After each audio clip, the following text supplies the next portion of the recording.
Friends, welcome to my channel Sri talk show. ఇవాళ నేను మాట్లాడదాం అనుకుంటున్న ఒక టాపిక్ ఏంటంటే, మన న్యూస్ ఛానల్స్ కానివ్వండి, యూట్యూబ్ ఛానల్స్ కానివ్వండి, కోవిడ్ కొత్త వేరియంట్ JN.1 గురించి చాలా భయభ్రాంతుల్ని చేసేలాగా జనాల్ని థంబ్నెయిల్స్ పెడుతున్నారండి. ఏమనంటే, ప్రపంచాన్ని గడగడలాడిస్తున్న కోవిడ్ కొత్త వేరియంట్ అని, మరో ప్రళయం ముంచుకొస్తుందని, ఇలా రకరకాల థంబ్నెయిల్స్ పెట్టేసి జనాల్ని భయపడుతున్నారు. అది ఓపెన్ చేసి చూస్తే దానిలో ఏముండటం లేదండి, అది వేగంగా విస్తరిస్తోంది అంతే. ఇప్పటికీ మనతో కరోనాతోటి మనం ఎప్పుడూ సహజీవనం చేస్తూనే ఉండాల్సిందే, కానీ అదేం మనల్ని వదిలిపెట్టి పోలేదు, పోదు కూడా. ఎందుకు అంటే దాని రూపాలను మార్చుకుంటూ సబ్ వేరియంట్స్గా రకరకాలుగా మారుతూ వస్తుంది తప్పితే అది జనాలని ప్రమాదకర స్థితి నుండి మనం ఎప్పుడో బయటపడ్డాం. అది మనం జనాల్లో అవేర్నెస్ పెంచండి, తప్పులేదు. కానీ ఎందుకండి ఇంత భయం గొలిపేలాగా, ప్యానిక్ అయ్యేలాగా జనాలు ఇట్లా ఎందుకు చేస్తారు? ఇప్పటికే మనం చాలా కష్టాలు ఎదుర్కొన్నామండి ఈ కోవిడ్ మూలంగా. జనాలను ఇంకా ఇబ్బంది పెట్టాలని మనం ఎందుకు చూడాలి?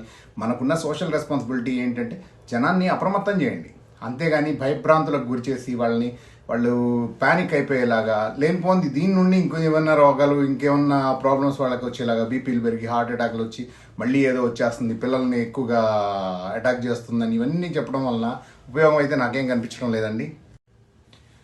ఈ కొత్త వేరియంట్ అనేది అమెరికాలో సెప్టెంబర్లో కనుగొన్నారండి, ట్రేస్ అవుట్ చేశారు. అంటే ఆల్మోస్ట్ 3 months కంప్లీట్ అయిపోయింది. అంటే అది అంతా అతి భయానకమైంది. అయితే కనుక ఈ 3 monthsలో అమెరికాను చుట్టుముట్టేసేదండి. అమెరికాను చుట్టుముట్టి మన దేశాన్ని కూడా ఎప్పుడో పాకిపోయి ఉండేది. ఆల్మోస్ట్ మనం పీక్ లెవెల్లోకి వెళ్ళిపోయి ఉండాల్సింది. కాకపోతే ఏంటంటే దీనివలన వేగంగా విస్తరిస్తోంది తప్పితే ఎవరికి ప్రాణ ప్రమాదాలు లేవని, కొన్ని డెత్స్ సంభవించినాయని మనకి న్యూస్ వస్తుంది. బట్ అది ఎందుకు జరిగింది, కేవలం దీనివల్ల జరిగిందా అనే దానికి ప్రూఫ్ ఎక్కడా లేదండి. ఏ విధంగానైనా జరిగి ఉండొచ్చు, లేకపోతే ఎవరికైనా ఏదైనా వేరే ప్రాబ్లమ్స్ ఉండి దీనివల్ల ఇంకొంచెం ఎక్కువ ఉంటే ఉండొచ్చు. కానీ మనము ఎవరినైనా సరే అంటే జాగ్రత్తలు తీసుకోమని చెప్పండి. మాస్క్ వేసుకోవాలి, సోషల్ డిస్టెన్స్ పాటించడం కానివ్వండి, హ్యాండ్ వాష్ చేసుకోవడం కానీ, శుభ్రంగా ఉండడం, ఇవన్నీ మనం వాళ్ళని ప్రజలకి ఎడ్యుకేట్ చేయొచ్చు. కానీ ఆల్మోస్ట్ అందరికీ తెలుసండి, ఎందుకంటే ఎవరైనా కానీ ఇప్పటికే చాలామంది దాన్ని బారిన పడి వ్యాపారాలు, చిన్న చిన్న వ్యాపారాలు చాలా నష్టపోయి ఉన్నారండి. ఆర్థిక పరిస్థితి చాలా కుంటుపడింది. ఈ రోజుకి ఇప్పటికి 2020లో వచ్చిన కోవిడ్ మూలంగా ఏర్పడిన ప్రాబ్లమ్స్ ఇప్పటికీ ఫేస్ చేస్తున్నారండి.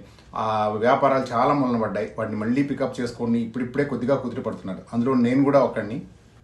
ఈ కోవిడ్ వలన చాలామంది బిజినెస్లు రోడ్ల మీద పడ్డాయండి. నేను కూడా చాలా సఫర్ అయ్యాను. యాక్చువల్గా నేను ఇప్పుడు ఆ దెబ్బ నుండి కోలుకోవడానికి చాలా టైం పట్టింది. ఇప్పుడు కొంచెం కొద్దిగా ఇంప్రూవ్ అవుతుందండి. అది మళ్ళీ ఇట్లాంటి భయంకరంగా మీరు థంబ్నెయిల్స్ పెట్టి జనం ఏంటంటే కొంతమంది చూసిన దానికంటే వినదాన్ని ఎక్కువగా నమ్ముతారండి. అందువలన ఏంటంటే ప్యానిక్ అయిపోయి ఇంకొంచెం వాళ్ళ ఆరోగ్యాన్ని పాడు చేసుకొని, అసలు దాని వలన చనిపోయే వాళ్ళకంటే కూడా భయపడి చనిపోయిన వాళ్ళు చాలామంది ఎక్కువ అండి. లాస్ట్ సెకండ్ వేవ్లో కానివ్వండి, ఫస్ట్ వేవ్లో కానివ్వండి, ఏ వేవ్లో కూడా భయపడి ప్రాణాలు పోగొట్టుకున్న వాళ్ళు చాలామంది ఉన్నారు. ధైర్యంగా ఉన్న వాళ్ళకి ఎప్పుడూ ఏ ప్రాబ్లం రాలేదండి. ఇంటర్నల్గా ఇంకా ఏదైనా ప్రాబ్లమ్స్ ఉంటే అవి ఇంకొంచెం దీనివల్ల పెరిగి వాళ్ళ ప్రాణాలు కోల్పోయారు. కానీ దీన్ని మనము ఇంత భయంకరంగా మనము థంబ్నెయిల్స్ పెట్టడం వల్ల అవి చూసి చాలామంది మెంటల్గా కొంచెం స్ట్రగుల్ అవుతూ ఉన్నారు. నేను నా కళ్ళారా కొంతమందిని చూశానండి. దాని నుంచి భయపడి కొంచెం డిప్రెషన్లోకి వెళ్ళిపోయి లేనిపోని ప్రాబ్లమ్స్ మనం క్రియేట్ చేయకూడదు. మనకున్న రెస్పాన్సిబిలిటీ ఏంటి, వాళ్ళని అప్రమత్తం చేద్దాం. సోషల్ అవేర్నెస్ని మనం పెంచాలి. అది మన యూట్యూబర్స్గా కానివ్వండి, న్యూస్ ఛానల్స్ కానివ్వండి, అది మన బాధ్యత. అంతేగాని వాళ్ళని భయపడిపోయి ఏదో లోపల దాక్కునేలాగా మళ్ళీ చేయకండి. ఎందుకంటే ఇప్పుడిప్పుడే కోలుకుంటున్నారండి. ఇప్పుడిప్పుడే జనజీవన స్రవంతిలో కలుస్తున్నారు, మామూలుగా ఉంటున్నారు జనాలు. వాళ్ళని మళ్ళీ అదంతా డిస్ట్రాయ్ చేయకూడదు. ఒక్కసారి ఆలోచించండి. ఇట్లాంటి థంబ్నెయిల్స్ పెట్టే వాళ్ళందరూ ఎవరు భయపడాల్సిన అవసరం లేదండి. భయపడకండి. మనం జాగ్రత్తలు తీసుకుంటూనే కరోనాతో సహజీవనం చేయాల్సిందే, తప్పదు. మనం జాగ్రత్తలు తీసుకుంటూనే మన పనులు మనం చేసుకుందాం. మాస్క్ వేసుకుందాం, సోషల్ డిస్టెన్సింగ్ పాటిద్దాం. అలాగే మనము బయటికి వెళ్ళొచ్చాం అనుకోండి, హ్యాండ్ వాష్ చేసుకోండి. బట్టలన్నీ తీసి పక్కన పడేస్తుంది. అది శుభ్రతే కదా. మనకి కరోనా ఏం నేర్పినా కూడా శుభ్రత అనేది నేర్పించిందండి. అది మనం పాటిద్దాం. పాటిస్తూనే మన పనులు మనం చేసుకుందాం. భయపడి ప్యానిక్ అవ్వాల్సిన అవసరం లేదండి. ఎవ్వరు కూడా దాన్ని జాగ్రత్తలు తీసుకుందాం. ఎక్కడికన్నా బయటకు వెళ్ళారంటే సోషల్ గ్యాదరింగ్స్ ఉంటాయి, ఇలాంటి వాటిలోకి వెళ్ళినప్పుడు కొంచెం మాస్క్ వేసుకొని కొంచెం జాగ్రత్తగా ఉండండి, అంతేగాని భయపడి మనం ఎవరు డిప్రెస్ అవ్వాల్సిన పని లేదండి. మళ్ళీ మనం మన జీవితాన్ని అస్తవ్యస్తం చేసుకోవాల్సిన అవసరం లేదు. ఏదైనా బాగాలేదనుకోండి, ఒక 1 week రెస్ట్ తీసుకోండి.